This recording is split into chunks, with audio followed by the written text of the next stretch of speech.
October 28th, 2008. Fallout 3 released and revolutionized the franchise by bringing the perspective from this to this. I'll never forget stepping out of the vault for the first time or being served at the bar by the best ghoul Fallout has ever given us. Sorry, Cooper Howard. Or eventually blowing up that very same bar and the entire town surrounding it.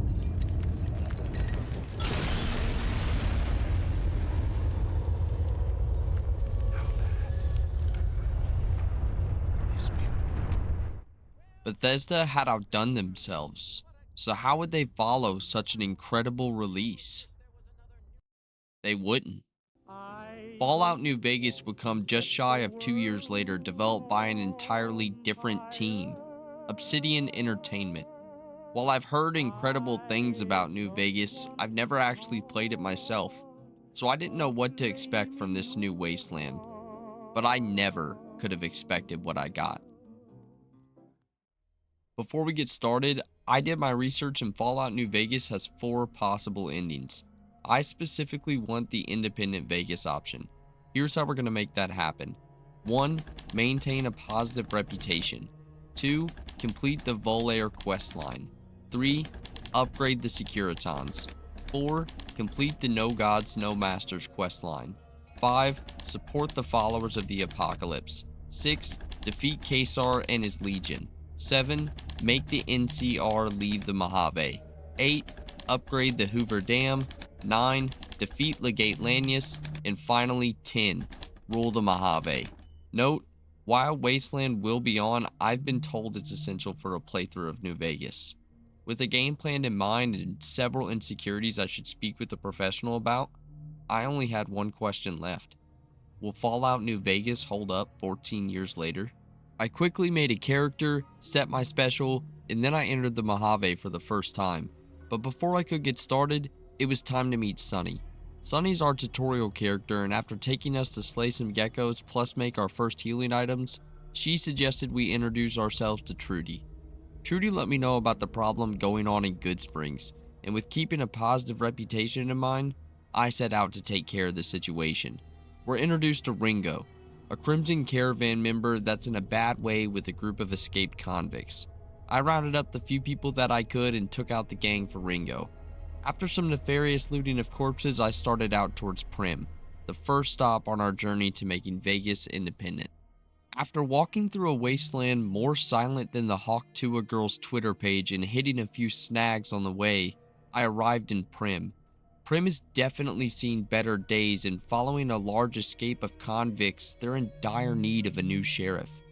Unfortunately, I don't think I'm quite their style, and the deputy won't do it.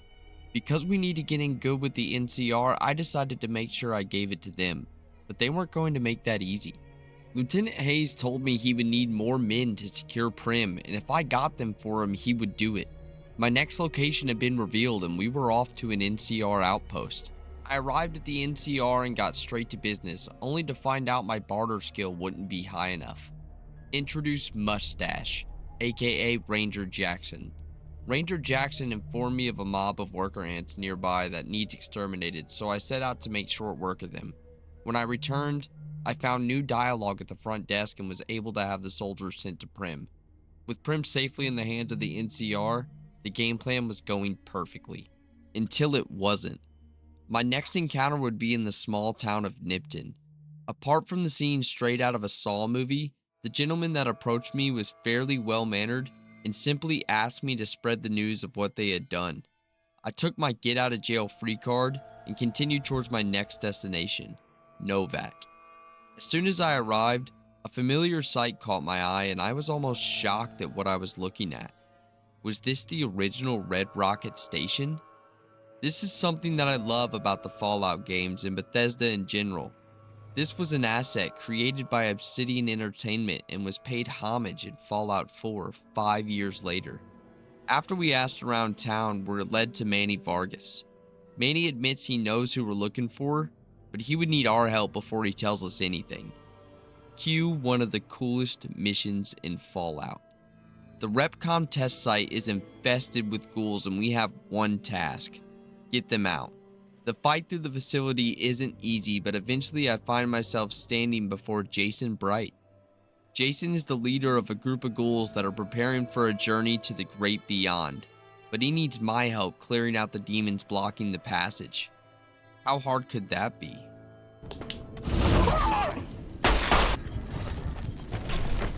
He killed me.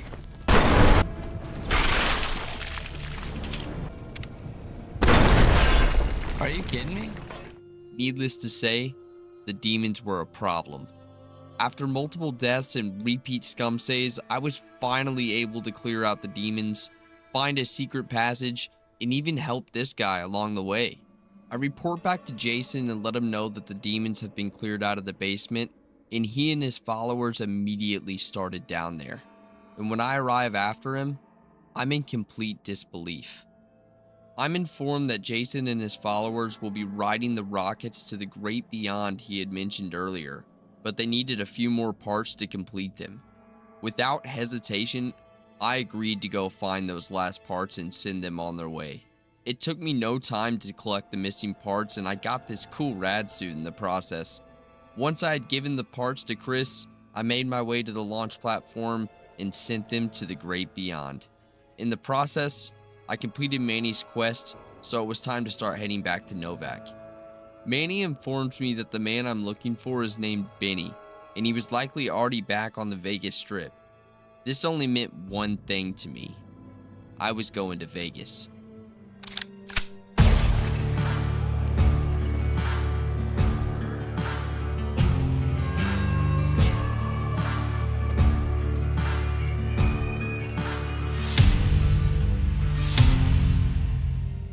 There was just one problem though. I had to get through Freeside first, and that meant I had to go through the King. I was quickly warned not to try to sneak past the guards and then shown the consequences if I tried.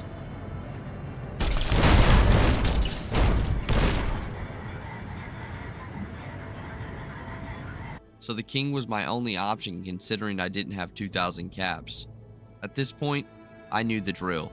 The King could help me, but he needed my help first, so I was off to do his dirty work in Freeside. The King had asked me to investigate one of the local bodyguards named Oris, and after a successful trip across Freeside but a failed intelligence check, it wasn't long before Oris's true colors were revealed. After finally putting down the last of Oris's gang and returning to the King, I turned my attention to the tension between the Kings and the NCR.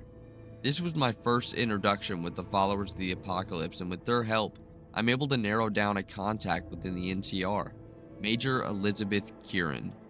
Once I had finally tracked down and infiltrated the train station the NCR was giving food out of, I was able to speak with Major Kieran. She shares with me that they tried to make contact with the King, but her envoy had been nearly beaten to death. This was my ticket to the Vegas Strip. The King told me he didn't know anything about an envoy, but before he could get any further, we were interrupted with the news of a shootout with the NCR. I got back to the train station as quickly as I could to defuse the situation, and after successfully negotiating with Major Kieran, the King was finally in my debt. I made my way to collect my passport, and for the first time, we entered the New Vegas Strip. I'm greeted by a familiar Securiton who informs us that Mr. House wants to meet with us immediately. So I made my way to the Lucky 38 Casino's top floor, where we made the biggest introduction of our playthrough yet. Mr. House runs Vegas, and we were supposed to deliver a very important chip to him, but the chip ended up in Benny's hands, hence the reason we came all the way to Vegas. So naturally our next location is one we've been chasing all game, Benny's Casino. We're stripped of all our weapons as we enter the casino and have to convince Benny to get alone with us.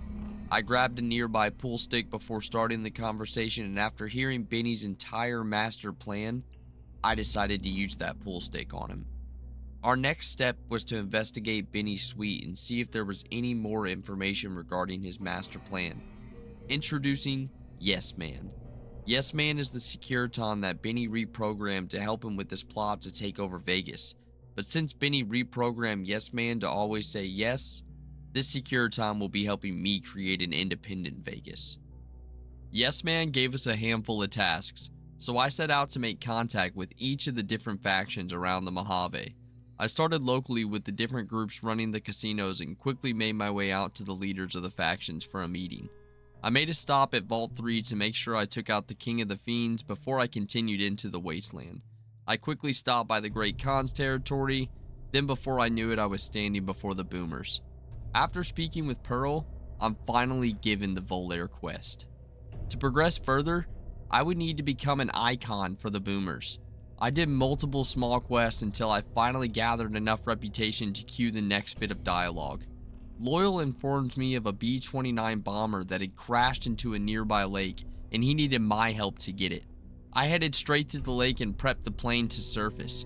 Once I had the plane on the surface, I headed back to Loyal to give him the news.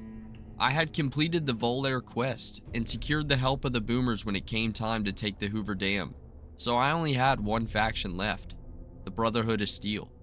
But before I could make my way to the Brotherhood, I had more important matters at hand. Kesar had invited me to his camp, and this was the same location I would need to go to upgrade the Securitrons. I was stripped of my guns as I entered Kesar's camp, and upon introduction, I could tell we wouldn't want him around for when we were ruling the Mojave. But Kesar needed our help accessing the very room we were there for. The only problem is, he had ordered us to destroy whatever we found. When we entered the bunker, Mr. House is waiting for us. He tells us to upgrade the Securitrons and return to him once we've completed the task, but the security he had left in place wouldn't be easy to get around. I made my way through the bunker and applied the Mark II upgrade to the Securitrons. Before we could leave, I had to talk to Kesar again. Kesar wants to kill Mr. House, but little does he know, we were heading back to Vegas to do that right now. Now on the top floor of the Lucky 38, I opened the door to Mr. House's room and made my way to confront the man behind the curtain, and what I found left me speechless.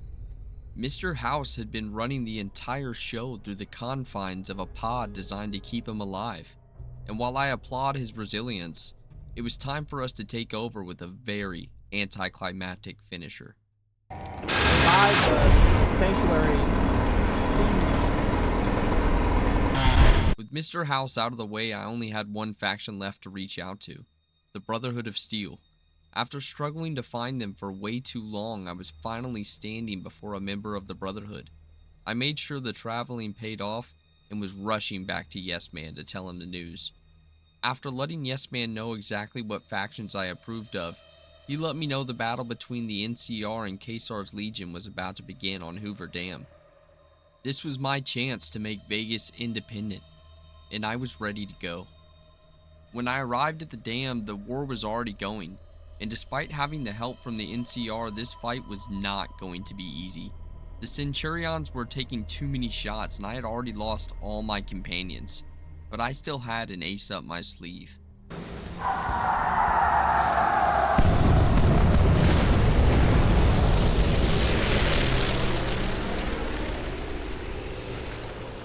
Helping the Boomers finally paid off, and with their help I was able to push to the NCR offices. I made my way through the facility until I was standing in front of the terminal to override the chip. After raising the Securiton army, we were on the offensive and heading to Legate Lanius's camp. This was it, my glory moment. I had been investing in speech since level 1 and finally it was paying off. I did it. I had smooth-talked Legate Lanius into defeat, and now I just needed to use the Securitrons to take the dam from the NCR.